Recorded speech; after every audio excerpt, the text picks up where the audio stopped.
당신은 혹시 이런 경험이 있었을지도 모릅니다. 분명 좋은 마음으로 한 일이었는데 시간이 지나 돌아보니 누군가에게 상처가 되었거나 오히려 관계를 멀어지게 만들었던 순간 말입니다. 그때 우리는 당황합니다. 선한 마음이 왜 이런 결과를 낳았을까? 혹시 내가 뭔가 잘못한 걸까? 아니면 세상이 너무 복잡한 걸까 하고요. 이 이야기는 바로 그 질문에서 시작됩니다. 선은 언제나 밝기만 할까요? 아니면 선이라는 이름 아래 우리가 미처 보지 못한 그림자가 조용히 따라다니고 있는 걸까요? 오늘 들려드릴 이야기는 겉으로 보면 아주 평범합니다. 헌 옷을 나누어 준 한 여인의 이야기입니다. 그러나 그 끝에 다다르면 우리는 자신에게 묻게 됩니다. 나는 지금 무엇을 베풀고 있는가? 그리고 그 마음은 정말 맑은가? 하고요. 이 이야기가 끝날 즈음 당신의 삶을 조금 더 가볍게 비추는 작은 등불 하나가 마음속에 켜지기를 바랍니다. 아직도 이 글을 읽고 계시다면 지금 바로 댓글에 숫자치를 남겨주세요. 제가 깨달은 게 있는데요. 기회는 고개만 끄덕이고 무시하는 사람이 아니라 귀 기울여 듣고 즉시 행동하는 사람에게 항상 찾아온다는 겁니다. 이 가르침이 마음에 머문다면 잠시 이 자리에 머물며 함께 호흡해 주세요. 좋아요나 구독은 의무가 아닙니다. 다만 이 고요한 길을 함께 걷고 싶다면 조용히 손을 내미는 정도면 충분합니다. 옛날 남쪽 지방의 한 마을에 유청아라는 여인이 살고 있었습니다. 그녀의 삶은 누구의 눈으로 보아도 안정되고 평온했습니다. 비단 장사를 하는 남편과 화목한 가정을 이루었고 집안에는 늘 웃음과 차분한 기운이 흘렀습니다. 사람들은 그녀를 두고 마음씨 고운 부인이라 불렀습니다. 길에서 어려운 일을 만나면 발걸음을 멈췄고 계절이 바뀔 때마다 더 이상 입지 않는 옷들을 깨끗이 손질해 이웃에게 나누어 주었습니다. 그녀는 그것이 당연한 일이라고 생각했습니다. 가진 사람이 조금 나누는 것, 그것이 사람답게 사는 길이라고 믿었기 때문입니다. 헌옷을 내어주며 그녀가 느낀 감정은 뿌듯함이었습니다. 누군가 따뜻해지는 모습을 보는 기쁨, 그것만으로 충분했습니다. 사람들의 감사 인사에 마음이 흔들리기도 했지만 그녀는 그것을 탐하지 않았다고 생각했습니다. 그러나 마음이라는 것은 늘 그렇게 단순하지 않습니다. 우리는 종종 한 생각만을 기억하고 그 뒤에 따라오는 미세한 생각들은 스스로에게서 숨겨버립니다. 유청아 역시 그랬습니다. 옷을 정리하며 그 옷을 입고 지냈던 시간들이 함께 떠올랐습니다. 기뻤던 날도 있었고 답답했던 날도 있었습니다. 어떤 옷은 입을 때마다 마음이 무거워졌고 어떤 옷은 지나간 후회와 함께 옷장 깊숙이 밀려나 있었습니다. 그녀는 그것을 대수롭지 않게 여겼습니다. 누구나 그런 감정 하나쯤은 가지고 산다고 생각했으니까요. 불교에는 이런 비유가 전해집니다. 한 스님이 제자에게 물었습니다. 이 그릇에 담긴 물이 맑아 보이느냐? 제자는 그렇다고 답했습니다. 그러자 스님은 그 물에 아주 작은 잉크 한 방울을 떨어뜨렸습니다. 물은 여전히 물이었지만 더 이상 처음의 맑음은 아니었습니다. 스님은 말했습니다. 마음도 이와 같아 선한 뜻 위에 얹힌 아주 작은 혼탁함이 전체를 바꿀 수 있다.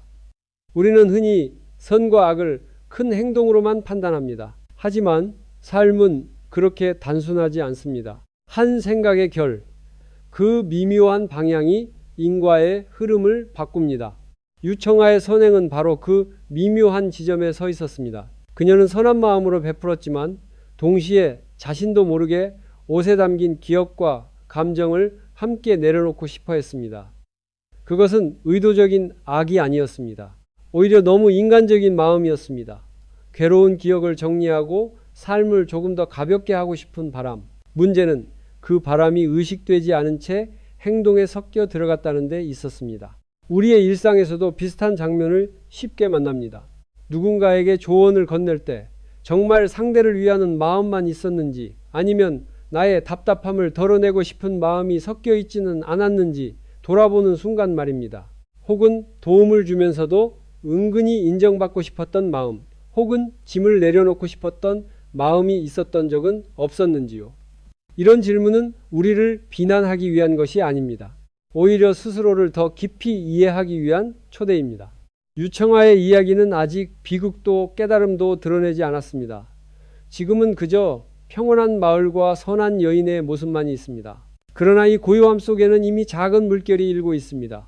인과는 언제나 소리 없이 흐르기 때문입니다. 마치 산속 계곡의 물이 겉으로는 잔잔해 보여도 바위 아래에서 방향을 바꾸며 흘러가듯 말입니다. 잠시 숨을 고르고 당신 자신에게 물어보세요. 나는 지금 무엇을 베풀고 있는가? 물질일 수도 있고 말 한마디일 수도 있고 침묵일 수도 있습니다. 그리고 그 안에 담긴 마음은 어떤 빛깔인가요? 혹시 나도 모르게 내려놓고 싶은 무언가를 함께 건네고 있지는 않은지요? 이 질문에 바로 답하지 않아도 괜찮습니다. 다만 질문을 품고 있는 것만으로도 이미 한 걸음은 충분합니다. 지금 이 순간 당신은 아무것도 바꿀 필요가 없습니다. 그저 알아차리면 됩니다. 배탭이란 무엇인지, 선이란 어디에서 시작되는지, 그리고 마음은 얼마나 섬세한지를 말입니다. 이 이야기는 이제 막 숨을 들이신 상태입니다. 내쉬는 호흡은 아직 남아 있습니다. 조급해하지 말고 다음 걸음을 함께 기다려 봅시다. 유청아가 헌옷을 나누기 시작한 지 몇 해가 지났을 무렵 마을에는 설명하기 어려운 기운이 서서히 스며들기 시작했습니다. 처음에는 아무도 그것을 특별한 일로 여기지 않았습니다. 삶에는 늘 작은 불운과 우연이 뒤섞여 있기 마련이니까요. 하지만 시간이 흐르며 사람들은 마음 한편에서 불편한 감각을 느끼기 시작했습니다. 선한 마음으로 시작된 일이 왜 이렇게 어딘가 어긋나는 것처럼 느껴지는지 그 이유를 알 수 없었기 때문입니다. 가장 먼저 소문이 된 것은 홀로 사는 노인의 병이었습니다. 늘 곱고 성실하게 살던 이였고 특별히 앓던 것도 없었습니다. 그런데 어느 날부터 이유 없이 기운을 잃고 밤마다 불안에 시달리기 시작했습니다. 사람들은 처음엔 나이 탓이라 여겼습니다. 그러나 그 노인이 중얼거리듯 내뱉은 말이 사람들의 마음을 흔들었습니다. 그 옷을 입으면 안 돼. 누구도 그 말을 곧이곧대로 믿지는 않았지만 말은 말대로 남아 사람들 사이를 떠돌았습니다. 이 일은 유청아의 귀에도 들어갔습니다. 그녀는 가슴이 철렁 내려앉았습니다. 설마 하는 마음이었지요. 그녀는 그저 도우려 했을 뿐인데 자신의 선행이 누군가의 고통과 연결되었다는 생각은 받아들이기 어려웠습니다. 그래서 더 정성스럽게 안부를 묻고 더 많은 위로의 말을 건넸습니다. 그러나 마음속 어딘가에는 알 수 없는 불안이 자리 잡기 시작했습니다. 불교 이야기 중에 이런 일화가 있습니다. 한 마을에 늘 남을 돕는 사람이 있었는데 그의 도움을 받은 이들 중 몇 명이 오히려 삶이 흔들리는 일을 겪었습니다. 사람들은 그를 탓하기 시작했습니다. 그는 억울했습니다. 스님을 찾아가 물었지요. 저는 좋은 마음으로 도왔을 뿐인데 왜 이런 일이 생깁니까? 스님은 이렇게 답했습니다. 내 마음을 탓할 필요는 없다. 다만 마음이 머무는 자리를 살펴보아라. 이 말은 선과 악을 나누기보다 마음의 방향을 살피라는 가르침이었습니다. 유청아의 마음도 바로 그 지점에 서 있었습니다. 그녀는 선한 행동을 하면서도 마음 깊은 곳에서는 자신도 모르게 무언가를 정리하고 싶어 했습니다. 옷을 내어놓는 행위는 단순한 나눔이 아니라 지나간 시간과 감정의 정리이기도 했습니다. 그것은 잘못이라기보다 너무나 인간적인 선택이었습니다. 다만 그 선택이 의식되지 않았다는 점에서 마음의 무게는 고스란히 남아 있었습니다. 이후 또 다른 일이 이어졌습니다. 도움을 받던 한 가정에 뜻하지 않은 불행이 닥쳤습니다. 화재였습니다. 사람들은 놀라움과 두려움 속에서 원인을 찾으려 애썼습니다. 누군가는 우연이라 했고 누군가는 불길한 징조라 말했습니다. 그리고 그 말들은 결국 한 사람을 향해 모이기 시작했습니다. 유청아였습니다. 그녀의 이름이 오르내릴수록 그녀의 마음은 점점 더 무거워졌습니다. 여기서 중요한 것은 실제 사건의 원인이 무엇이었는가가 아닙니다. 불교에서 말하는 고통은 언제나 두 겹입니다. 하나는 실제로 일어난 일이고 다른 하나는 그 일을 해석하는 마음입니다. 유청아는 두 겹의 고통을 동시에 겪고 있었습니다. 한 겹은 자신이 도왔던 사람들이 겪는 불행이었고 다른 한 겹은 그 불행이 혹시 자신의 선행에서 비롯된 것은 아닐까 하는 자책이었습니다. 우리의 삶에서도 비슷한 장면을 만납니다. 누군가를 위해 선택한 일이 시간이 지나 오히려 오해를 낳고 그 오해가 나를 향해 돌아오는 순간 말입니다. 그때 우리는 흔히 두 가지 반응 중 하나를 선택합니다. 하나는 방어입니다. 나는 잘못하지 않았다. 다른 하나는 과도한 자책입니다. 모두 내 탓이다. 그러나 불교의 길은 그 사이 어딘가에 있습니다. 판단을 잠시 내려놓고 마음을 있는 그대로 바라보는 길입니다. 유청아는 아직 그 길을 알지 못했습니다. 그녀는 선행을 멈추지 않았고 오히려 더 애썼습니다. 이것은 잘못이 아니었습니다. 다만 마음을 들여다보는 자리에는 아직 닿지 못한 상태였습니다. 그녀는 행동으로 모든 것을 해결할 수 있다고 믿었습니다. 그러나 삶의 인과는 행동만으로 설명되지 않습니다. 마음의 방향, 그 미세한 떨림이 더 큰 흐름을 만듭니다. 어느 날 밤 유청아는 잠자리에 누워 쉽게 잠들지 못했습니다. 이유 없이 가슴이 답답했고 지나간 얼굴들이 떠올랐습니다. 도움을 받았던 이들의 감사한 표정, 그리고 최근 들려온 불길한 소문들, 이 모든 것이 한데 섞여 마음을 어지럽혔습니다. 그녀는 그제야 처음으로 스스로에게 묻기 시작했습니다. 내가 정말 아무런 바람도 없이 베풀었을까? 이 질문은 그녀를 괴롭히기보다 조용히 흔들었습니다. 불교에서는 이를 알아차림의 씨앗이라 부릅니다. 아직 깨달음은 아니지만 방향이 바뀌는 순간입니다. 유청아의 삶에서도 그 씨앗이 심어지고 있었습니다. 겉으로는 아무것도 변하지 않았지만 마음속에서는 작은 균열이 생기고 있었습니다.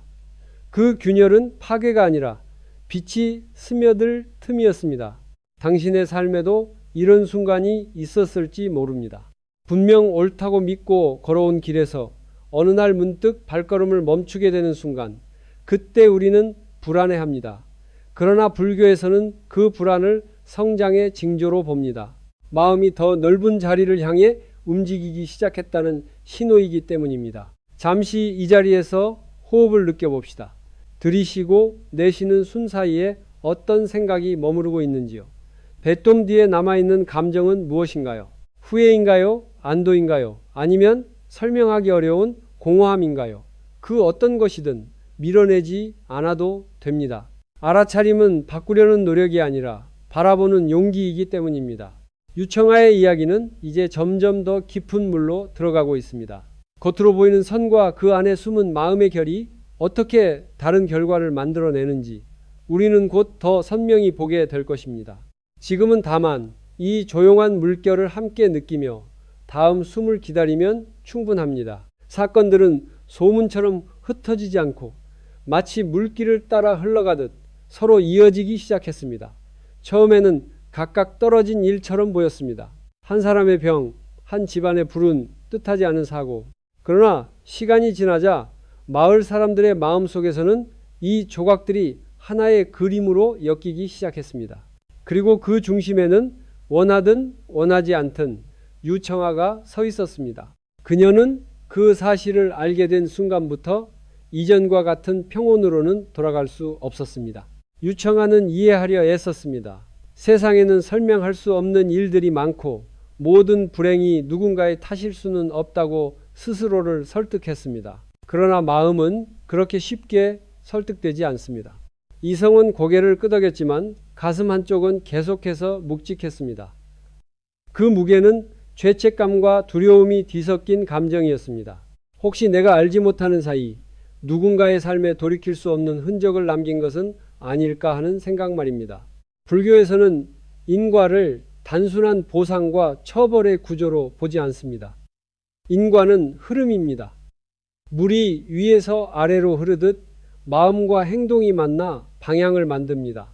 그 방향은 때로 우리가 의도한 곳이 아니라 마음 깊은 곳에서 흘러나온 미세한 결을 따라갑니다. 유청아의 선행 역시 그랬습니다. 의도는 선했지만 마음속에 남아있던 미묘한 회피와 내려놓음의 욕구가 흐름을 바꾸었습니다. 이 시기에 또 하나의 사건이 일어났습니다. 도움을 받았던 젊은이가 어느 날 갑자기 모습을 감춘 것입니다. 사람들은 그를 찾았고 며칠 뒤 차가운 소식이 전해졌습니다. 그가 입고 있던 옷이 바로 유청아가 건넨 옷이었다는 사실이 알려지자 마을의 공기는 눈에 띄게 달라졌습니다. 이전까지는 조심스러운 수군거림이었다면 이제는 노골적인 시선과 거리두기가 시작되었습니다. 유청아는 그 소식을 듣고 한동안 말을 잃었습니다.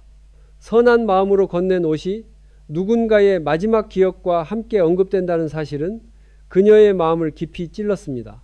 밤이 되자 그녀는 잠들지 못하고 등불 아래에 앉아 자신의 지난 시간을 하나하나 되짚었습니다. 그 과정은 고통스러웠지만 피할 수 없는 길이었습니다. 불교 이야기 중에는 이런 비유가 있습니다. 어떤 사람이 산길을 걷다 작은 돌을 굴렸는데 그 돌이 굴러굴러 아래 마을의 지붕을 깨뜨렸다는 이야기입니다. 그는 말합니다. 나는 그저 돌을 살짝 밀었을 뿐이다. 스님은 답합니다. 그 돌이 어디까지 갈지는 네가 밀기 전에도 이미 정해져 있었다. 다만 내 손이 그 흐름에 닿았을 뿐이다. 이 비유는 책임을 묻기 위한 것이 아니라 인연의 연결을 보여줍니다. 우리는 늘 어떤 흐름 속에 서 있고 우리의 작은 행동은 그 흐름과 만나 결과를 만듭니다. 유청아는 자신이 돌을 굴렸다는 사실보다 어떤 흐름에 손을 얹었는지를 돌아보기 시작했습니다. 그녀는 처음으로 선행이라는 이름 아래 자신의 마음을 깊이 살피지 않았음을 인정하게 되었습니다. 이것은 자책이 아니었습니다. 오히려 성숙한 정직함에 가까웠습니다. 불교에서는 이를 참회의 문턱이라 부릅니다. 잘못을 규정하기보다 무지를 알아차리는 순간입니다. 그러나 마을 사람들의 시선은 그보다 빠르게 변했습니다. 이전에는 인사를 건네던 이들이 이제는 길을 피해 다녔고 아이들은 부모의 손에 이끌려 그녀의 집 앞을 서둘러 지나갔습니다. 유청아는 처음으로 사회적 고립이라는 것을 체감했습니다. 이것은 단순한 외로움이 아니라 존재 자체가 의심받는 감각이었습니다. 우리도 살면서 비슷한 순간을 만납니다. 아무리 설명해도 닿지 않는 오해 앞에서 말할수록 더 깊어지는 침묵을 경험한 적은 없으신가요? 그때 마음은 두 갈래 길 앞에 섭니다. 하나는 분노이고 다른 하나는 침잠입니다. 유청아는 후자를 선택했습니다. 그녀는 싸우지 않았고 변명하지도 않았습니다. 다만 스스로를 지켜보았습니다. 이 선택은 겉으로 보기에는 약함처럼 보일 수 있습니다. 그러나 불교에서는 이를 용기의 다른 이름으로 봅니다. 세상의 소음보다 자신의 마음을 먼저 듣는 용기 말입니다. 유청아는 그 용기를 통해 조금씩 다른 질문을 하기 시작했습니다. 나는 왜 이토록 괴로운가? 그 답은 단순히 소문 때문만은 아니었습니다. 괴로움의 뿌리는 자신의 선함이 흔들렸다는 감각이었습니다. 선하다고 믿었던 내가 누군가에게 상처를 줄 수도 있다는 사실. 이 깨달음은 누구에게나 아픕니다. 그러나 이 아픔은 성장을 막는 벽이 아니라 더 깊은 자비로 가는 문이 될 수 있습니다. 유청아는 아직 그 문을 열지 못했지만 문 앞에 서 있었습니다. 이 시기에 그녀는 자주 혼자 앉아 시간을 보냈습니다. 아무것도 하지 않고 그저 흐르는 생각을 바라보았습니다. 불교에서는 이런 시간을 수행의 씨앗이라 부릅니다. 형식은 없지만 마음은 이미 길 위에 올라선 상태입니다. 그녀는 점점 깨닫기 시작했습니다. 문제는 선행 그 자체가 아니라 선행을 대하는 자신의 마음의 태도였다는 것을요. 당신도 잠시 멈춰 이 질문을 마음에 올려두어 보세요. 내가 옳다고 믿어온 것들 중 아직 살펴보지 않은 마음의 결은 무엇인가요? 그 질문에 답하지 않아도 괜찮습니다. 질문이 머무는 동안 이미 인과의 흐름은 조금씩 방향을 바꾸기 시작합니다. 유청아의 이야기는 이제 외부의 사건에서 점점 마음의 중심으로 이동하고 있습니다. 인과는 바깥에서 시작된 듯 보였지만 결국 안쪽에서 풀어야 할 실타래였습니다. 다음 숨에서는 그녀가 그 실타래를 어떻게 마주하게 되는지 함께 살펴보게 될 것입니다. 마을의 시선이 완전히 돌아섰을 때 유청아의 하루는 이전과 전혀 다른 결을 띠기 시작했습니다. 아침에 문을 열면 들리던 인사 대신 사람들의 발걸음이 멀어지는 소리가 먼저 들렸습니다. 장에 나가면 말이 끊기고 그녀가 다가서면 대화는 자연스럽게 끝났습니다. 아무도 직접적으로 비난하지 않았지만 그 침묵은 어떤 말보다 날카로웠습니다. 유청아는 처음으로 자신이 이 공동체 안에서 홀로 떠 있는 존재가 되었다는 것을 느꼈습니다. 외로움은 단순히 사람이 없어서 생기는 것이 아닙니다. 불교에서는 외로움을 마음이 머물 곳을 잃은 상태라고 말합니다.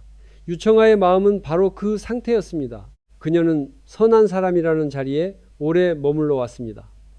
그 자리는 그녀에게 정체성이자 안식처였습니다. 그런데 이제 그 자리가 흔들리자 마음은 어디에 기대야 할지 알지 못했습니다. 밤이 깊어지면 그녀는 혼자 앉아 불을 바라보았습니다. 불꽃은 타오르다 사라지고 사라진 자리에는 따뜻함만 남았습니다. 그 모습을 보며 그녀는 문득 이런 생각을 했습니다. 나는 불을 남긴 걸까? 아니면 죄를 남긴 걸까? 이 질문은 자책이 아니라 처음으로 자신을 향한 정직한 응시였습니다.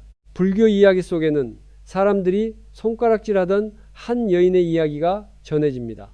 그녀는 평생을 남을 도우며 살았지만 어느 사건을 계기로 오해를 받게 되었습니다. 사람들은 그녀를 피했고 그녀의 말은 더 이상 귀 기울여지지 않았습니다. 어느 날 그녀는 스님에게 말했습니다. 제가 잘못한 것입니까? 스님은 고개를 저으며 이렇게 답했습니다. 네가 잘못했는지는 중요하지 않다. 네가 지금 무엇을 보고 있는지가 더 중요하다. 이 말은 유청아의 상황과 닮아 있었습니다. 유청아의 고통은 단지 억울함 때문이 아니었습니다. 더 깊은 곳에는 인정받고 싶었던 마음이 드러나고 있었습니다. 그녀는 스스로에게 솔직해지기 시작했습니다. 옷을 나누며 느꼈던 뿌듯함, 사람들의 칭찬에 잠시 머물렀던 마음, 그리고 그것이 사라졌을 때 찾아온 공허함, 이 모든 것이 그녀의 마음 안에 함께 있었습니다. 이 깨달음은 그녀를 무너뜨리기보다 조용히 낮추었습니다. 불교에서는 이를 마음을 낮춘다고 표현합니다. 자신을 깎아내리는 것이 아니라 있는 그대로를 받아들이는 태도입니다. 유청아는 그동안 선행이라는 이름으로 자신을 높이 올려두었음을 인정했습니다. 그것은 교만이 아니라 인간으로서 자연스러운 흐름이었습니다. 다만 이제는 그 흐름을 볼 수 있게 된 것이었습니다. 마을에서의 고립은 그녀에게 견디기 어려운 시간이었지만 동시에 그녀를 안으로 데려가는 문이기도 했습니다. 그녀는 이전처럼 바쁘게 움직이지 않았습니다. 헌옷을 정리하지도 않았고 누군가를 돕기 위해 애쓰지도 않았습니다. 대신 자신의 마음을 가만히 들여다보았습니다. 이것은 도망이 아니라 멈춤이었습니다. 우리도 삶에서 이런 멈춤의 순간을 맞이합니다. 아무리 노력해도 상황이 나아지지 않을 때 오히려 멈추라는 신호가 오기도 합니다. 그때 우리는 불안해합니다. 멈추면 뒤처질 것 같고 의미를 잃을 것 같기 때문입니다. 그러나 불교에서는 멈춤을 새로운 움직임의 시작으로 봅니다. 물이 고여야 그 안에 탁함이 가라앉듯 마음도 멈출 때 비로소 자신을 드러냅니다. 유청아는 점점 말수가 줄어들었습니다. 대신 작은 것들이 눈에 들어오기 시작했습니다. 아침 햇살이 마당에 드는 모습, 바람에 흔들리는 나뭇잎 소리, 그리고 자신의 호흡. 그녀는 처음으로 아무것도 하지 않아도 되는 시간을 경험했습니다. 이 시간은 그녀를 공허하게 만들지 않았습니다. 오히려 그동안 무엇에 쫓기고 있었는지를 깨닫게 했습니다. 이 시기에 그녀는 자신에게 이런 질문을 던졌습니다. 내가 베풀고 싶었던 것은 정말 타인의 따뜻함이었을까? 아니면 나 자신의 평안이었을까? 이 질문에는 정답이 없었습니다. 그러나 질문을 던지는 것만으로도 마음은 한층 더 깊어졌습니다. 불교에서는 이를 관조의 시작이라 부릅니다. 그녀는 이제 더 이상 마을 사람들의 시선을 쫓지 않았습니다. 그 시선이 아프지 않아서가 아니라 그 시선이 자신의 길을 대신 걸어줄 수 없다는 것을 알게 되었기 때문입니다. 고립은 여전히 아팠지만 그 고통 속에서 그녀는 혼자가 아니었습니다. 자신의 마음과 처음으로 함께 있었기 때문입니다. 당신도 혹시 타인의 평가가 사라졌을 때 비로소 들려오는 내면의 소리를 경험해 본 적이 있으신가요?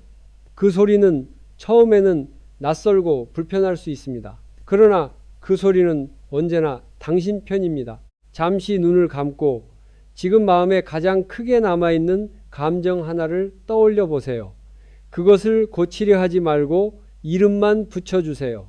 외로움, 두려움, 혹은 허전함, 이름을 붙이는 순간 감정은 조금 부드러워집니다. 유청아의 고립은 아직 끝나지 않았습니다. 그러나 이 고립은 파괴가 아니라 전환의 자리였습니다. 마음이 밖에서 안으로 돌아오는 길목, 다음 이야기는 바로 그 길목에서 그녀가 만난 한 사람에 대한 이야기입니다. 그 만남은 답을 주기보다 더 깊은 질문을 건네게 될 것입니다. 유청아가 산길을 오르기로 마음먹은 날은 특별한 결심의 결과라기보다 더 이상 버틸 힘이 남아있지 않았던 어느 조용한 아침이었습니다. 마을에 머물수록 마음은 더 조여왔고 생각은 제자리에서 맴돌기만 했습니다. 누군가에게 답을 듣고 싶다기보다 그저 자신의 이야기를 끝까지 들어줄 침묵이 필요했습니다. 그래서 그녀는 깊은 산속 절에도가 높다는 스님이 머문다는 소식을 듣고 묵묵히 길을 나섰습니다. 절에 도착했을 때 마침 새벽 예불이 끝난 뒤였습니다. 공기는 차가웠지만 맑았고 향 냄새는 과하지 않게 공간을 채우고 있었습니다. 유청아는 그 자리에 서 있는 것만으로도 마음이 조금 내려앉는 것을 느꼈습니다.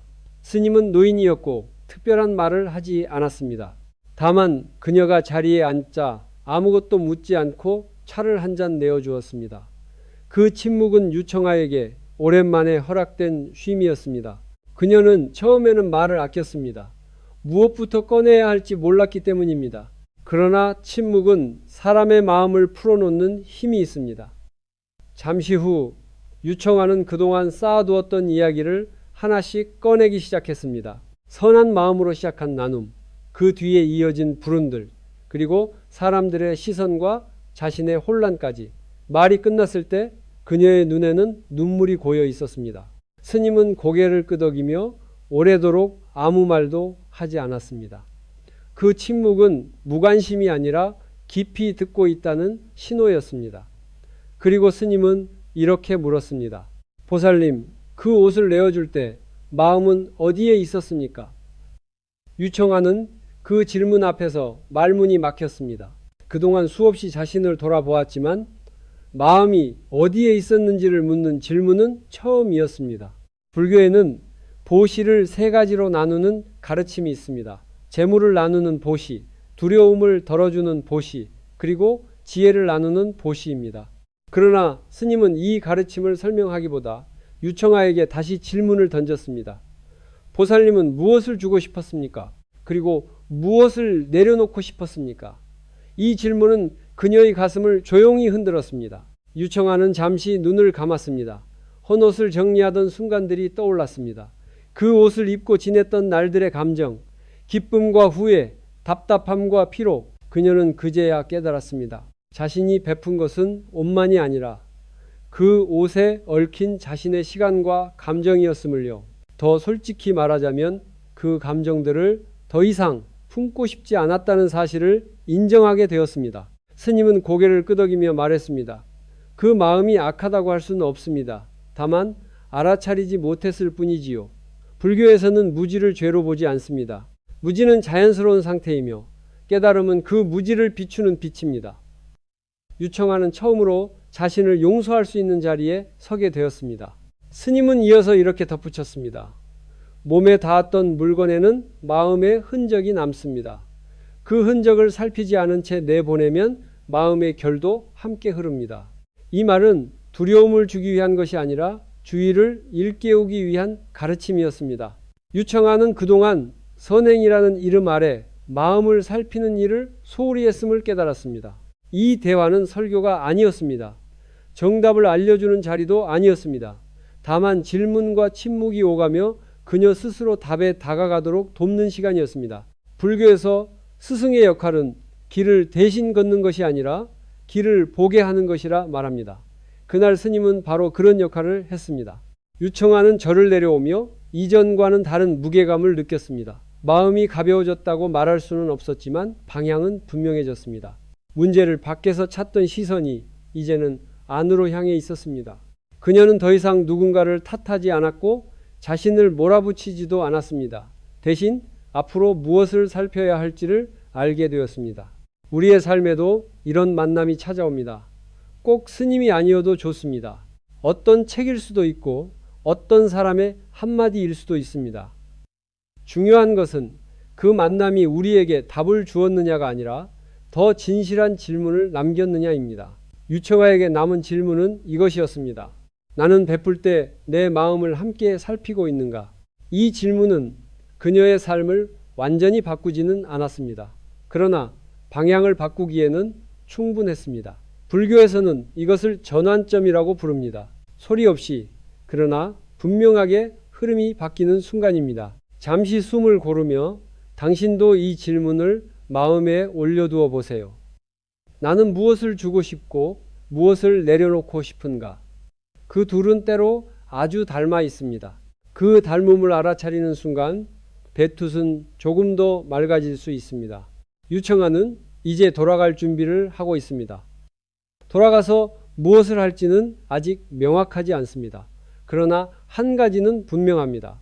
그녀는 더 이상 무심히 베풀지 않을 것입니다.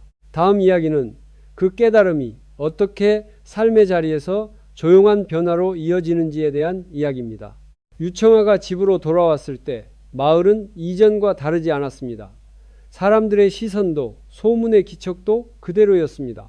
그러나 그녀의 안쪽에서는 분명 무언가가 달라져 있었습니다. 세상이 바뀐 것이 아니라 세상을 대하는 마음의 결이 바뀌었기 때문입니다.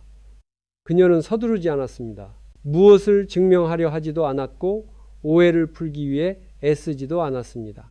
다만 먼저 멈추었습니다. 그 멈춤은 이전의 멈춤과 달랐습니다. 더 이상 막막함에서 비롯된 정지가 아니라 방향을 알게 된 이의 고요한 정지였습니다. 유청아는 헌옷을 나누는 일을 완전히 멈추었습니다. 그것은 두려움 때문이 아니라 마음을 다시 살피기 위한 선택이었습니다. 불교에서는 이를 방편을 거두는 때라고 말합니다. 필요했던 도구를 내려놓고 본래의 자리를 바라보는 시간입니다. 그녀는 매일 아침 마루에 앉아 잠시 숨을 고르기 시작했습니다. 특별한 주문을 외우지 않아도 괜찮았습니다. 다만 들숨과 날숨이 어디서 시작되어 어디서 끝나는지 그 흐름을 따라가 보았습니다. 마음은 자주 흩어졌지만 그녀는 그것을 붙잡지 않았습니다. 흩어지는 것도 마음의 한 모습이라는 것을 이제는 알고 있었기 때문입니다. 이 시간 속에서 그녀는 하나의 오래된 불교 이야기를 떠올렸습니다. 한 여인이 매일 물을 길어 나르며 수행을 했는데 어느 날 그릇에 금이가 물이 새기 시작했습니다. 여인은 절망했지만 스님은 말했습니다. 그 금 사이로 물이 떨어진 자리에 꽃이 피었다. 유청아는 이 이야기가 지금의 자신과 닮아 있다고 느꼈습니다. 자신에게 생긴 균열이 실패의 증거가 아니라 새로운 생명이 움틀자리가 될 수 있다는 생각이 들었습니다. 그녀는 자신이 베풀던 방식에 대해 다시 생각해 보았습니다. 물건을 주는 것이 정말 도움이 되는지, 혹은 상대의 마음을 더 무겁게 만들지는 않는지. 그래서 그녀는 이제 물건보다 시간을 내어 듣는 쪽을 택했습니다. 말없이 곁에 앉아주는 것, 필요한 말을 묻지 않는 것, 그것이 어떤 이들에게는 가장 큰 위로가 된다는 사실을 조금씩 알게 되었습니다. 어느 날 예전에 도움을 받았던 이웃이 조심스럽게 그녀의 집 앞에 섰습니다. 아무 말 없이 서 있다가 돌아서려는 그를 유청아는 붙잡지 않았습니다. 다만 고개를 숙여 인사했습니다. 그 짧은 인사에는 변명도 기대도 없었습니다. 그날 이후 마을의 공기는 아주 조금씩 달라지기 시작했습니다. 큰 변화는 아니었지만 작은 틈이 생겼습니다. 불교에서는 인과를 바로잡는 가장 빠른 길로 되돌림을 말합니다. 되돌림은 과거를 없애는 일이 아니라 지금의 방향을 바꾸는 일입니다. 유청아는 과거의 선행을 부정하지 않았습니다. 다만 그 선행에 섞여 있던 무지를 인정했고 그 무지를 더 이상 반복하지 않겠다고 마음속으로 맹세했습니다. 그녀는 헌옷을 정리하던 방을 비워 조용히 앉을 수 있는 작은 공간으로 만들었습니다. 그곳에서 향을 피우기도 했고 아무것도 하지 않고 앉아 있기도 했습니다. 무엇을 얻기 위해서가 아니라 마음을 돌보기 위해서였습니다. 불교에서는 이런 자리를 돌아봄의 자리라 부릅니다.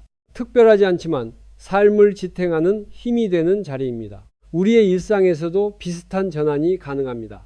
무언가를 더하기보다 덜어내는 쪽으로 방향을 트는 일 말입니다. 더 주기 전에, 더 말하기 전에 잠시 마음을 살피는 것. 그 작은 멈춤이 인과의 흐름을 바꿀 수 있습니다. 유청아의 변화는 소문을 잠재우기 위한 것이 아니라 자신의 삶을 다시 정렬하기 위한 것이었습니다. 그녀는 이제 알게 되었습니다. 진정한 보시는 형태가 아니라 태도라는 것을요. 무엇을 주느냐보다 어떤 마음으로 주느냐가 더 중요하다는 것을요. 이 깨달음은 그녀를 조용히 자유롭게 했습니다. 더 이상 선한 사람으로 보이기 위해 애쓰지 않아도 되었고 오해를 두려워하지 않아도 되었습니다. 잠시 당신의 삶을 돌아보세요. 혹시 지금 내려놓아야 할 방편은 무엇인가요? 한때는 필요했지만 이제는 무거워진 방식은 없는지요? 내려놓음은 포기가 아닙니다. 다음 걸음을 위한 공간을 만드는 일입니다. 유청아의 삶은 아직 완전히 평온해지지 않았습니다. 그러나 분명해진 것이 하나 있습니다. 그녀는 더 이상 서두르지 않습니다. 마음을 살피는 자리에서 시작된 변화는 언제나 조용하지만 오래갑니다. 이제 남은 것은 이 변화가 그녀의 삶 전체를 어떻게 부드럽게 감싸 안게 되는지 지켜보는 일입니다. 시간은 소리 없이 흘렀고 유청아의 삶도 그 흐름을 거슬러 가지 않았습니다. 마을의 기억은 쉽게 지워지지 않았지만 기억의 무게는 점점 달라졌습니다. 예전에는 그 기억이 그녀를 짓눌렀다면 이제는 삶을 조심스럽게 이끄는 표식처럼 느껴졌습니다. 무엇을 해야 하는지를 알려주기보다 무엇을 하지 않아도 되는지를 가르쳐주는 표식 말입니다. 유청아는 더 이상 선행을 행위로 증명하려 하지 않았습니다.